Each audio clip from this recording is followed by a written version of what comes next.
Hi everyone, welcome back. We're here today with our second Cabral HouseCall of the weekend. Thank you so much for joining me here today. We'll be answering more of our community's questions on all things wellness, weight loss, anti-aging, and just like yesterday, I'm sure there'll be some great questions. Just remember that not every question may apply to you exactly, or maybe even someone that you know right now currently dealing with this type of dis-ease in their body. But the good news is that as you start to listen to more and more of these questions and answers, you'll start to piece together how health at a holistic level always comes back to a couple different things. And that is understanding that everything has a root cause, whether it be stress or gut related or sleep issues or heavy metals or so many other different things, mold, etc. But the good news is that everything has a root cause. We can find those root cause, those imbalances through at-home functional medicine lab testing. And then there are protocols in order to be able to rebalance the body. So that's the good news really about the day and age that we live in, is that we're able to make all of these things happen as long as we do understand that there's always a set of circumstances that has allowed us to get to where we are in a good way, and then also sometimes in a negative way. So my job is to help you piece that together on these weekend host calls, and that is exactly what we are going to do here today. So this first question coming in today, and we do answer about a half a dozen questions every Saturday and another half dozen every Sunday. This first question is coming in from Simon. So Simon says, "Hi, Dr. Ball. What do you think about the hype surrounding apple cider vinegar and especially taking it before or during a meal to aid in digestion? Is this a good thing to do daily? I would assume with the largest or highest protein meal. Which people and meals would this be the most beneficial for?" Okay, so this is a great question. I'm pulling up my phone right now because I actually chatted about this on, on Instagram. So if you're on Instagram, you head on over to my account, which is Stephen Cabral. You'll see the 5 benefits of apple cider vinegar. And this was a whiteboard series. So that was on September 8th. So you can definitely, if you're watching this on video, you can definitely see it right there. And I would recommend checking that out. So I give you the 5 big benefits there, but we're going to talk about it today in terms of digestion. Now, whenever you take something in a little bit acidic, which apple cider vinegar is, a lot of people believe that it's alkaline. You have to understand is that it's very acidic, but it has a lot of minerals in it. So the minerals become alkaline as they start to be absorbed into the body, just like a lemon would be, right? A lemon's very acidic, but when it gets absorbed into your body, well, then it's alkaline because of all that potassium. So I don't want to get too deep in acid and alkaline today because it throws off the conversation and you know, people start to go in their own directions on that. But what I can tell you is this: it can act as a great digestive. So what you would typically do is you would have some apple cider vinegar mid-meal, and it will help stimulate potentially some stomach acid, but also create what's called heat in the stomach. So in Ayurveda, they always said bring heat to the stomach during digestion. So it can be great for people with more of a kapha, mucus, cold-based digestion because it will heat the stomach. The only people that it wouldn't really be that great for are people with histamine issues or anybody with candida overgrowth or potentially bacterial overgrowth, since it is a fermented product. That you would want to be careful with that one because it could feed that candida or bacteria. The other reason why it's really helpful for a lot of people and why we use it as part of our Fatlocity system, if you watch the Fatlocity course with that, is that it can help with what's called postprandial blood glucose levels. That means after a meal, apple cider vinegar, so if you take it, well, you can take it with a meal, but you can take it after a meal, and it should actually help not to allow blood sugar to spike as high. So some great benefits with it. Again, it's not a must-have, but certainly it could be a good product to add if you would like as a digestive-based aid. Okay. Doesn't take the place of daily digestive enzymes, could take the place of betaine HCl if that gives you some good heat in the stomach. All right. Yavan is up next. Havan is up next. Can any over-the-counter pills help husband with low sperm count or mobility? All right. So looking to improve overall sperm count. So the best thing that you can do to improve overall sperm count is there's 3 main things. All right. So let's break this down just a bit. you want to make sure that there's not a lot of inflammation right now in the diet. So you definitely want to be on an anti-inflammatory based diet plan. That's super crucial. All the podcasts that I talk about in terms of nutrition are always anti-inflammatory, right? Our, typical Equal Life Detox is going to be anti-inflammatory. The overall Mediterranean diet that I typically recommend, those types of things are all anti-inflammatory. Omega-3s help balance healthy levels of inflammation. So all that's great, right? But zinc and vitamin C are going to be crucial for healthy sperm count as well. So I could give you a lot more recommendations. Again, a DHEA product for a certain period of time could be helpful, but really you want to make sure that you're getting in the foundations right there. So again, I'm hesitant. I could give you a lot more recommendations. I would say start with a good detox. Start with, as they say, switching from like briefs to boxers, right? So that you are, and don't do as much bike riding. Believe it or not, that can actually help. And just because of the pressure on the testes. And I would really recommend, again, that, like I said, the zinc and vitamin C is at least a good place to start with an anti-inflammatory diet plan. And if whenever possible, run the Big Five just so you can see what else is going on that might be creating inflammation. All right, Maggie's up next. Is smoking weed bad for your immune system? It helps me to de-stress after work and turn my brain off of work mode, and I've noticed that it helps me fall asleep, but I worry that it's disrupting the quality of sleep I'm getting. I currently smoke every day and have read some contradicting things about it being great for you or suppressing your immune system. Okay, yeah, happy to answer this. So there's two parts to this as well. The first one is this, is that smoking anything is bad for your health. That means breathing smoke into your lungs in any capacity is bad for your health. Okay, it is immunosuppressant. It is a carcinogenic-based product.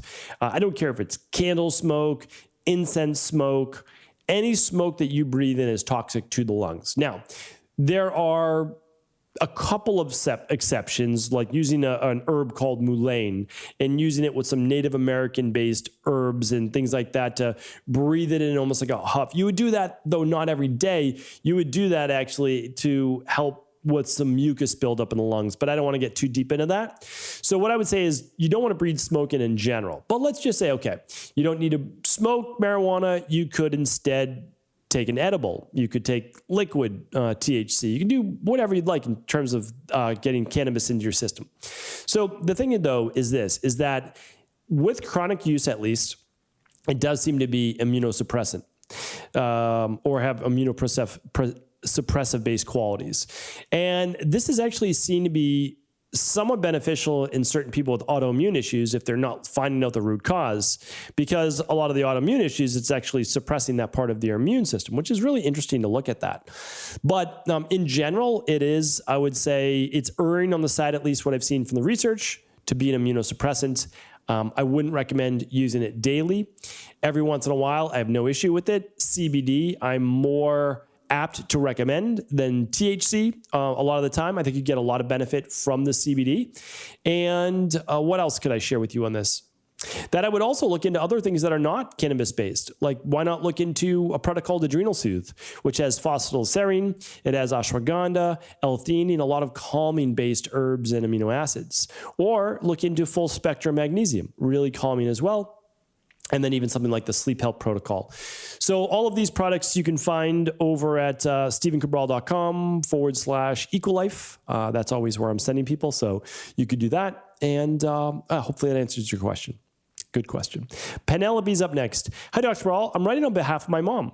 She's in her 70s and she has arthritis and is constantly in a lot of body pain. She does get relief from acupuncture that was advised by her doctor if she goes once a week. However, this isn't always possible and sometimes goes a few weeks without, recently longer.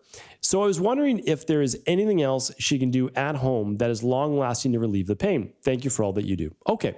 Happy to help and thank you for the note there. So your mom's in her 70s and she has arthritis, a lot of body pain. I'm assuming that this is osteoarthritis and not rheumatoid arthritis. Osteoarthritis is essentially degeneration of the bones, usually like the anticular cartilage around the bone itself. that can be a big issue with arthritis. There's also rheumatoid arthritis, which is more of an autoimmune issue, and that typically affects the smaller joints, first in the fingers and then elbows and so on. So what I would say is this, though. This is super important. You're always going to have less pain when your body's less inflamed. So a lot of people say, well, inflammation is, the cause, 90% of the cause for all disease. And I would say, well, that's partially true. It's implicated, I would say, with 90% of all disease, which is inflammation. However, it's not the root cause. So if you want to just alleviate inflammation, you would use some type of anti-inflammatory herbal-based product. But really what you want to do is just say, why is the body inflamed in the first place? So your mom's in her 70s. I would definitely recommend running the Big 5. If not, I would at least run the starter kit for sure. You can find that at stephencabral.com/starter-kit. That's something I would definitely do. If not, like the Big 5, like I said, that's stephencabral.com/Big 5. And I would, without a doubt, she could do the 21-day Equal Life Detox. That's at stephencabral.com/detox. And what she would do there is she doesn't even have to do the 2 first fasting days if she doesn't think she's up for it. She could follow the days 3 through 7 meal plan and just do that the entire time. She'd probably find she gets a lot of benefit from that as well. And then continue on with more like the daily foundational protocol, using those great omega-3s, the daily omega-3 support, and the daily nutritional support. So that's where I would start before looking for the root causes. All right. Chelsea's up next. Hi, Dr. Brawl. Question from down in Australia. I got an Oura Ring after hearing some of your podcasts on REM sleep, and I'm loving it. I'm noticing that I'm getting 2 to 3.5 hours of deep sleep, but not much REM sleep. 45 minutes to an hour is usually between 5 and 7. Is that normal? I have good sleep hygiene, but my Oura Ring is telling me my REM is low. Is it okay to have REM lower if your deep sleep is higher? Based on my charts, I'm getting lots of good deep sleep from 10 to 1. If I've tried all the pointers in your podcast about REM sleep, but I'm not seeing improvement, is it possible I just get less REM sleep than most? Thanks for all that you do to share helpful information on holistic health. I learn from you every day and share your work often. Thank you, Chelsea. I appreciate that. So, the amazing thing is that you're getting 2 to 3.5 hours of deep sleep. That's a lot of deep sleep. I mean, typically, I'm working with, private wellness clients and all the team that I oversee and help to oversee over at Equal Life. I'd like 90 minutes or more, an hour and a half or more of deep sleep. I mean, if you can get 2 to 3.5 hours of deep sleep, I mean, that's phenomenal. And you're right, deep sleep is really closer to the first half of the night. And it's going to be somewhere between like 10 and 2. And so you're in the right hours for that, which is great. But it looks like you're having difficulty getting the 2 hours that you should be getting of REM sleep. And they are different. So I'm going to do a podcast most likely on this. I'm definitely going to do a podcast on specifically why you want REM sleep to be as least as much as deep sleep. Well, at least the 2 hours. And that's basically for, the filing system in your brain from taking all the events of the day and putting them in the right specific order. So I would watch for fluctuations in blood sugar. If you're not getting enough REM sleep, I would look for your body an increase in heart rate in the later part of the morning. I would look for adrenal-based issues. So I would run the hormones test. That's at stephencabral.com/hormones-test. That's the one that I would run to look at cortisol and thyroid in the morning. There could be a cortisol thyroid issue in the morning. What else would I do? I would also look at temperature, making sure that your body is cool enough that part of the morning where you're waking up from like 4 to 7 a.m. Okay, so I would look at that as well. And then I would see if it fluctuates on the days that you exercise versus not exercise, and if you get better REM sleep on the days that you exercise. So there's a few things that would correlate. The timing of the evening meal, is that too late at night, or is it at just the right time, or is it too early, right? So I would look at all these different things and see on which night you get the best REM sleep and see if we can continue to duplicate that. All right, great question. I've got mine on right here. All right. The last question today is from Alyssa. Alyssa says, hi, Dr. Brawl. I was hoping to get some further clarification on my HTMA lab. I went over it with my health coach during the Big 5 labs, and I didn't fully understand the explanation as to why I am dumping large amounts into my hair. My calcium was 271 and my magnesium was 44. My sodium was 356 and my potassium was 5. I also tested high in aluminum. I'm 36, controlled rheumatoid arthritis due to your protocols. Thank you. Live a healthy lifestyle, eat well and exercise. I started getting debilitating migraines in February. After my second, I don't want to say that word, so the podcast doesn't get banned. We'll just say Jax. And histamine reactions to a lot of foods. Because of this, I had to quit working full-time as a RN in May. Otherwise, I'd say I'm pretty healthy and feeling better since running your labs and putting in work on protocols. Do you mind further explaining why I'd be dumping such large volumes of certain minerals into my hair? Thank you. Okay. So the minerals you named are your electrolytes. So one of the issues when people have what's called a 4 high or 3 high on a hair tissue mineral analysis, we call it our minerals and metals test. I don't actually know I don't know the exact link for that one. But that's part of our starter kit as well. It's a great lab to run. It's absolutely amazing. It's the very first lab I ran when I was getting well way back in the day. So anyway, when you see a 4 high or 3 high on that for electrolytes, it means high levels of stress. So your body. So this test, if you do an 1.5 inch snip of hair, is going back about 90 days. Every 1/2 inch of hair is about 30 days. That's how long it takes for the hair to grow about 1/2 inch. So we're looking at a higher level of stress over that 30 to 60 to 90 days. And that stress could be, again, from work. It could be from gut-based stress, pain stress, any type of stress. That would be it. And the aluminum means that you're exposed to aluminum somewhere in the environment over the last 30, 60, 90 days. And that could be aluminum pans, antiperspirants, anything contained in that object that you got, anything like that could show up for higher aluminum. The good news is we see this all the time and we're able to help with this. And that's calming the central nervous system as well as doing a heavy metal detox, which is different than functional medicine detox. Heavy metal detox you can find over at Equalife as well. Just head on over to stephencabral.com/Equalife and you'll be able to find that heavy metal detox as well as that minerals and metals test as well. So hopefully that was helpful. And we're also doing case studies on the Cabral concept. So like every other Thursday, I've been doing a case study. People said that they've been enjoying them, so I'm really happy to hear that. We always attach the lab for you to kind of follow along with. And I think that overall, this is allowing people to understand more about their overall health. And of course, knowledge is power. And that's what we want you to have in terms of taking control of your body and health. So thank you so much for tuning into today's Cabral House Call, our last one of the weekend.